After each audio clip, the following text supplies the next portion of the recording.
Pen drive যদি format না হয় তবে কি করবেন?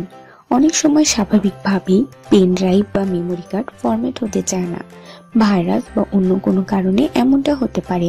এই ক্ষেত্রে অনেকে বিভিন্ন ধরনের সফটওয়্যার দিয়ে ফরম্যাট করার চেষ্টা করেন, তবে কোনো সফটওয়্যার ছাড়াই পেন ড্রাইভ বা মেমোরি কার্ড ফরম্যাট করা সম্ভব। এজন্য উইন্ডোজ অপারেটিং সিস্টেমের কমান্ড প্রম্পট ব্যবহার করা যায়।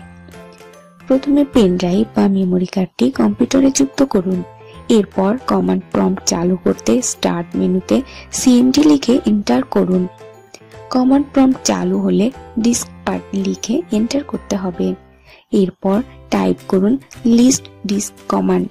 আপনার ইউএসবি ডিস্কের নম্বর দিতে হবে।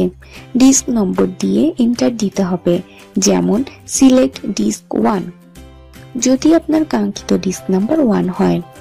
এরপর ক্লিন লিখে এন্টার করুন। ক্রিয়েট পার্টিশন প্রাইমারি লিখে এন্টার দিতে হবে।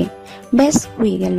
এখন মাই কম্পিউটারে ঢুকে পেন ড্রাইভের যে ড্রাইভ লেটারটি দেখাবে তা ফরম্যাট করলে ড্রাইভের পুরো জায়গা দেখাবে।